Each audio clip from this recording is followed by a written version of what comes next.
அன்பார்ந்த நேயர்களுக்கு வணக்கம். நான் உங்கள் மதுசூதனன் கலைச்செல்வன். தினமொரு கதை நிகழ்ச்சியில் இன்று உங்களை சந்திப்பதில் மகிழ்ச்சி கொள்கிறேன். நாயன்மார் பெருமக்களினுடைய வரலாற்றிலே பல்வேறு தரத்திலும் நின்று பல்வேறு தளத்திலும் நின்று இறைவனிடம் நீங்காத அன்பு செய்த அடியார்களுடைய புராணங்களை பார்க்கிறோம். பெரிய புராணம் என்று இந்த நூலுக்கு சேக்கிழார் பெருமான் நிச்சயத்திற்கு பெயரிடவில்லை. அவர் இந்த நூலுக்கு இட்ட பெயர் திருத்தொண்டர் புராணம் என்பதுதான்.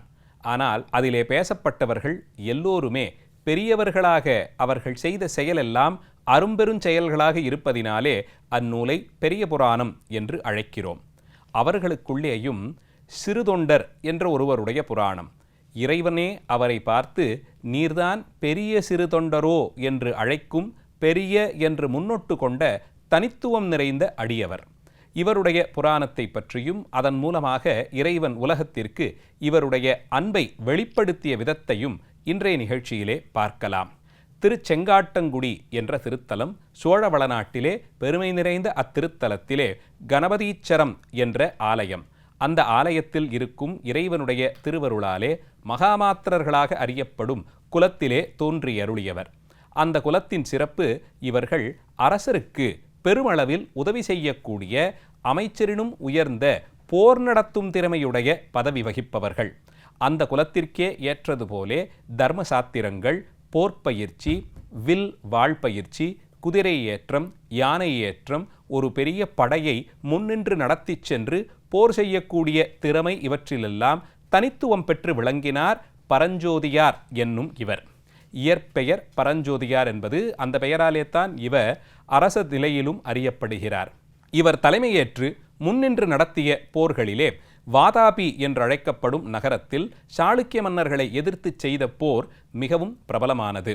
அப்படி இவர் செய்த போரில் இவருடைய திறமை அதிகம் உணர்த்தப்பட்டது. இவர் அங்கே சென்று போர் செய்து பெரும் செல்வ குவியல்கள், யானை, குதிரை முதலியவற்றையெல்லாம் சம்பாதித்து கொண்டு மீண்டும் அரசவைக்கு வந்தார். அவற்றையெல்லாம் பார்த்த அரசன் இவருடைய சிறப்புகளை கொண்டாடினார். இதுகாரும் யாராலும் வெல்ல முடியாது இருந்த வாதாபி நகரத்தை வென்று வந்தீர் பரஞ்சோதியாரே, உம்முடைய திறமைதான் என்னே என்று அரசன் வாயார வாழ்த்தி கொண்டாடினான்.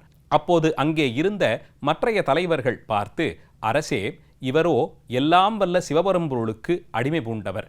சிவபெருமானுடைய அடியவர்களாலே முடியாத காரியம் என்றொன்று உண்டோ?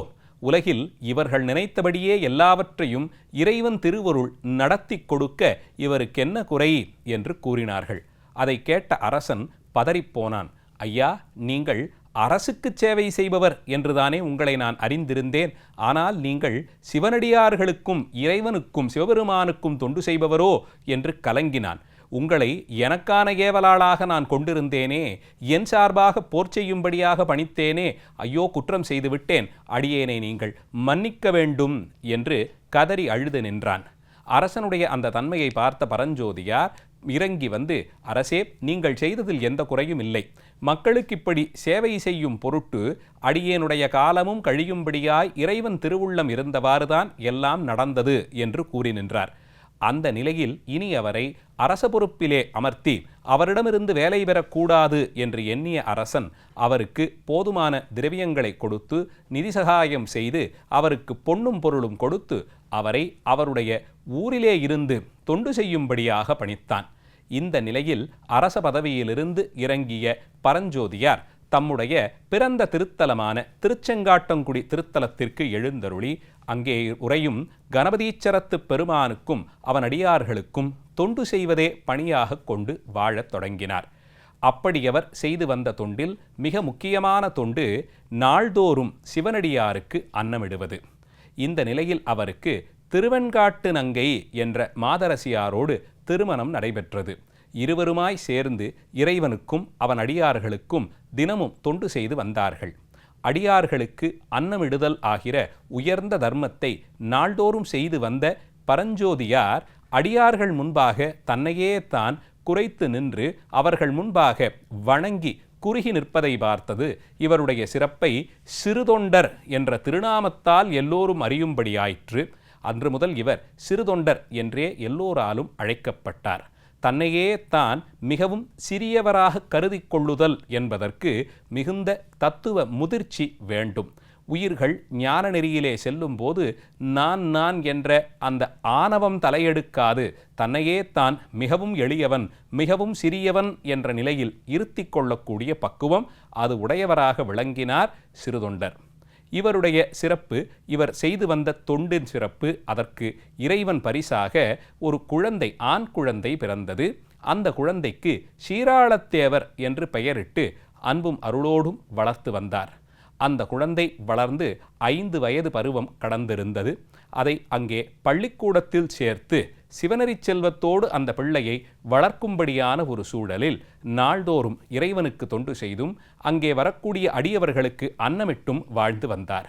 இது இப்படி இருக்க ஒரு நாள் அடியவர்களுக்கு அன்னமிட வேண்டி இவருடைய மடத்திலே எல்லா விதமான அமுதுகளும் செய்து முடித்த நிலையில் அன்றைய தினம் வினைப்பயனாய் ஒரு அடியவர் கூட திருச்செங்காட்டங்குடி தலத்தில் காணப்பட முடியாத நிலை.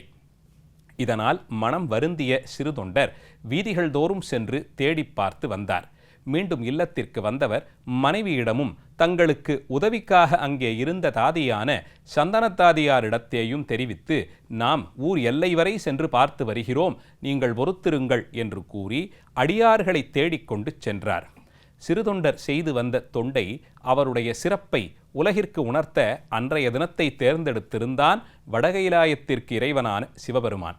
அப்போது அவரை தடுத்தாட்கொள்ள வேண்டிய காலம் என்று கருதி இறைவன் சைவ சமயத்தின் அகச்சமயத்தினுள் ஒன்றான வைரவ வேடம் தாங்கி, வைரவ சமயத்தின் அந்த அடியவர் வேடம் தாங்கி வைரவராக, வடதேசத்திலிருந்து வரக்கூடிய வைரவராக, உத்திரதேசத்திலிருந்து வருபவராக உத்திராபதி என்ற திருநாமம் தாங்கி சடாபாரத்தை தூக்கி முடிந்த நிலையில் கையிலே கபாலமும் திரிசூலமும் தோளில் தாங்கி வீதிகளிலே எழுந்தருளினார்.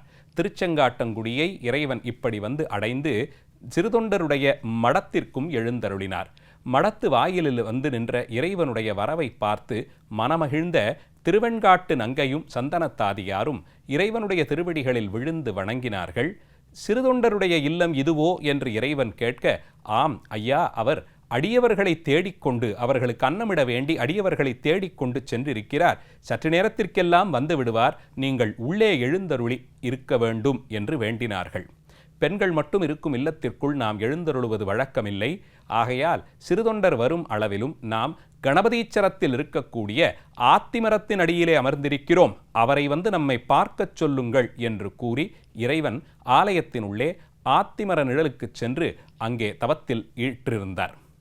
வீட்டிற்கு வந்த சிறுதொண்டரிடம் சந்தனத்தாதியாரும் திருவெண்காட்டு நங்கையும் நடந்தவற்றையெல்லாம் எடுத்துச் சொல்லி, அங்கே உத்திராபதியாராக வடதேசத்திலிருந்து வந்த வைரவ மார்க்கத்தைச் சேர்ந்த அடியார் ஒருவர் ஆத்திமர நிழலிலே அமர்ந்திருக்கிறார், உங்களை வந்து தன்னை காணும்படியாய் பணித்திருக்கிறார் என்று கூறினார்கள்.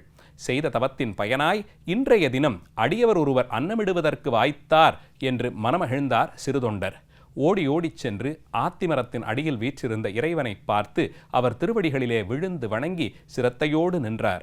அவரை பார்த்த இறைவன் புன்முறுவல் பூத்து, நீர்தான் பெரிய சிறு தொண்டரோ என்று அழைத்தார். எத்தனை பெரிய பேறு இது! நாம் செய்த தொண்டை இறைவன் அங்கீகரித்து அதற்கு தகுதியாய் ஒரு நாமத்தையும் இட்டு தம் திருவாக்கால் அழைக்க வேண்டும் என்றால் சிறுதொண்ட நாயனாருடைய சிறப்புத்தான் என்னே. இறைவனே இப்படி அழைக்க அந்த நிலையில் குறுகி நின்ற சிறுதொண்டர், அது அடியார்கள் அவர்கள் கருணையினாலே அடியேன் பேரில் கொண்டிருக்கக்கூடிய அன்பினாலே கூறக்கூடிய பெரிய வார்த்தை, அடியேன் மிகவும் எளியவன் என்று கூறி நின்றார். அதை வார்த்து அவரை ஆசீர்வதித்தார் இறைவன். சிறுதொண்டர் இறைவன் திருவடிகளை வணங்கி, ஐயா, நாம் தினமும் அடியார்களுக்கு அமுது செய்வித்து விட்டு அதன் பிறகு உண்ணும் விரதம் பூண்டிருப்பவன். இன்றைய தினம் ஏனோ தெரியவில்லை, நம் மடத்திற்கு எழுந்தருள ஒரு அடியாரும் அடியேனுக்கு வாய்க்கவில்லை. நீங்கள் செய்த தவத்தின் பயனாய் இன்று இங்கே வந்து எழுந்தருளி இருக்கிறீர்கள்.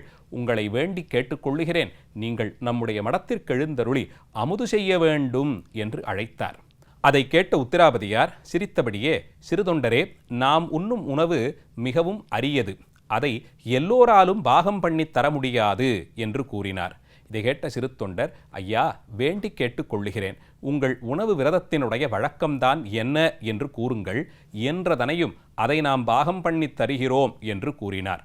அதை கேட்ட இறைவனோ, நாம் வருடத்தில் 6 மாதத்திற்கு ஒரு முறை மட்டுமே உண்ணும் பழக்கம் உடையவர். 6 மாதத்திற்கு ஒரு நாள்தான் உண்ணும் பழக்கம், அந்த நாளும் இந்த நாளேயாம். நாம் பசுபலி கொண்டு பசுபலி செய்து அதைத்தான் பாகம் செய்து உண்போம் என்று கூறினார். சிறுதொண்டர் மனமகிழ்ந்து, ஐயா, நான் செய்த தவம் இன்றைய தினம் நீங்கள் இங்கே எழுந்தருளி இருப்பது. அடியேனிடம் நிறைய பசுக்கள் உண்டு. எப்படிப்பட்ட பசுவை பாகம் செய்ய வேண்டும் என்று கூறினீர்களானால் அத்தகைய பசு ஒன்றை பாகம் செய்து தருகிறோம் என்று வேண்டினார்.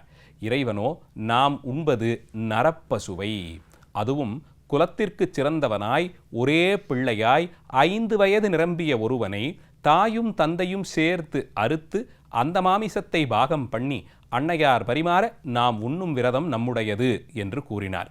இதை கேட்டு மகிழ்ந்த சிறுதொண்டர், எப்படியாவது அடியவர் கேட்டுக்கொண்டதின்படி அந்த தகுதிக்காய் பாகம் செய்து படைக்க வேண்டும் என்று ஆர்வம் கொண்டு, ஐயா, சற்று நேரத்திற்கெல்லாம் நீங்கள் சொன்ன விவரத்தின்படி அமுது செய்துவிட்டு பாகம் செய்துவிட்டு தங்களை வந்து அழைக்கிறேன், அதுவரையில் இங்கே எழுந்தருளியிருக்க வேண்டும் என்று வேண்டி கேட்டுக்கொண்டு வீட்டிற்கு ஓடிச் சென்று அங்கே இருந்த திருவெண்காட்டு நங்கையினிடம் தம்முடைய தேவைகளையெல்லாம் அடியவர்கள் கூறியபடி திருவுள்ள குறிப்பை கூறினார். இதை கேட்ட தாயாரும், இப்படி ஒரு தகுதியோடு பிள்ளையை தாயும் தந்தையும் சேர்ந்து எப்படி பாகம் செய்வார்களோ, இப்படி ஒரு பிள்ளையை எங்கு தேடி நாம் அடைவது என்று வருந்தினார். அப்போது சிறுதொண்டர், நம்முடைய பிள்ளை இருக்கிறானே, நம் குலத்திற்கு ஒரு ஆண் பிள்ளை, அதுவும் 5 வயது நிரம்பிய பிள்ளை, அவனையே பாகம் செய்வோம் என்று கூற மனமகிழ்ந்தாளாம் தாயார். பள்ளிக்கு சென்றிருந்த சிறுவனை சிறுதொண்டர் சென்று தன் தோளிலே அமர்த்தி கொண்டு மகிழ்ச்சியோடு இல்லத்திற்கு அழைத்து வந்தார். குழந்தையை பார்த்து மகிழ்ந்த தாயார் அந்த குழந்தைக்கு திருமஞ்சனம் செய்வித்து வாசனை திரவியங்கள் பூட்டி அலங்காரம் செய்து, சமையலுள்ளில் வைத்து இதையெல்லாம் செய்தால் யாரேனும் பார்த்து அதனால் தடங்கல் விளைந்து விடுமோ என்று அஞ்சி மறைவான ஒரு இடத்தில் தாயார் அந்த குழந்தையின் கைகால்களை அழுத்தி பிடித்து கொள்ள தந்தையார் அந்த குழந்தையை அறுத்து அதனுடைய மாமிசங்களை எல்லாம் சேகரித்தார். தலைபாகத்தை இது கரிக்குதவாது என்று ஒழித்துவிட்டாள் சந்தனத்தாதி. மற்றைய பாகங்களை எல்லாம் பக்குவம் செய்து முடித்து அடியவரை அழைத்து வரும்படியாய் விரைந்து ஓடினார் சிறுதொண்டர். ஆத்திமரத்தடியில் அமர்ந்திருந்த அடியவரை பார்த்து, ஐயா, நீங்கள் கேட்ட தகுதியிலே பாகம் செய்திருக்கிறோம், எழுந்தருளி அமுது செய்ய வேண்டும் என்று வேண்டியும் கொண்டார்கள். வந்த உத்தராபதியார் இலையிலே அமர்ந்து கொண்டு தாம் கூறியபடி பதார்த்தங்களையும் அன்ன வகைகளையும் மாமிசத்தையும் பரிமாறி முடித்தவுடன், நம் தனியாக உண்ணும் வழக்கம் இல்லை, நீர் நம்மோடு அமர்ந்து அன்னம் இட வேண்டும், அதை நீங்கள் அருந்த வேண்டும், உண்ண வேண்டும் என்று கூறினார். இதை கேட்ட சிறுதொண்டர், இதை மாட்டேன் என்று சொன்னால் அடியவருக்கு அன்னமிடும் அந்த விரதத்தில் தடங்கல் வருமோ என்று அஞ்சி உண்ணவும் அமர்ந்து கொண்டார். தலைவாகத்தையும் பக்குவம் செய்து தர வேண்டும் என்று அடியவர் கேட்க சந்தனத்தாதியார் அதை முன்கூட்டியே பாகம் செய்து வைத்திருந்ததை பரிமாறினார். அடுத்து, உம்முடைய பிள்ளை ஒருவன் இருந்தானே, அவனையும் அழைத்து வாருங்கள் என்று கூறினார். அங்கே பாகம் செய்து இலையிலே பரிமாறப்பட்ட நிலையில் பிள்ளையை நாம் எங்கிருந்து சென்று பெறுவது? ஐயா, இப்போது அவன் உதவமாட்டான் என்று சிறுதொண்டர் அழைத்தார். அப்படியெல்லாம் இல்லை, சிறுபிள்ளை இருக்கும் வீட்டில் அந்த பிள்ளையை விடுத்து நாம் உண்ணக்கூடாது, அவனை சென்று எங்கிருந்தாலும் அழைத்து வாருங்கள் என்று இறைவன் வற்புறுத்தி கூற, என்ன செய்வதென்று அறியாத சிறுதொண்டரும் சந்தனத்தாதியாரும் திருவெண்காட்டு நங்கையும் வீதிக்கு வந்திருந்து சீராளா வா என்று அழைத்தார்கள். அந்த குழந்தை உலகமே கண்டு அதிசயிக்கும் விதமாய் அங்கே கரியாக்கி படைக்கப்பட்டிருந்த நிலையில் உயிர் பெற்று மீண்டும் பள்ளிக்கூடத்திலிருந்து ஓடி வருவது போலே மனமகிழ்ச்சியோடு ஓடி வந்தான். பார்த்து அணைத்து கொண்டாள் தாயார். உள்ளே ஓடிச் சென்று பார்த்தால் உத்திராபதியாரை காணவில்லை. அங்கே இலையிலே பரிமாறப்பட்டிருந்த மாமிசமும் காணவில்லை. பயந்தார் சிறுதொண்டர். என்ன நடக்கிறது இங்கே என்று அறியாதவராய் வீதிக்கு ஓடி வந்து பார்த்தபோது அரியயனாலும் தேடியும் காண முடியா பரம்பொருளான சிவபெருமான் ரிஷபாரூடராக உமாதேவியாரோடும் கந்த கடவுளோடும் சோமாஸ்கந்த வடிவத்திலே காட்சி தந்து திருவெண்காட்டு நங்கையாரோடு கூடி சிறுதொண்டர், சீராளத்தேவர், சந்தனத்தாதியார் என்று 4வரையும் திருக்கைலாயத்திற்கு அழைத்துச் சென்றார். கேட்டுக்கொண்டதின்படி எத்தனை கடினமானதாக இருந்தாலும் அடியவர் திருவுள்ள குறிப்பிற்கு தகுதியாய் தன் பிள்ளையையே கொன்று பாகம் செய்து படைத்த சிறுதொண்டருடைய சிறப்பு காலம் உள்ள அனையும் உலகிலே நிலைத்திருக்கும் என்ற நிலையில் அவருடைய சிறப்பை பெரிய புராணத்தின் மூலம் அறிகிறோம். நாளைய தினம் மீண்டும் ஒரு கதையோடு உங்களை வந்து சந்திக்கிறேன். நன்றி, வணக்கம்.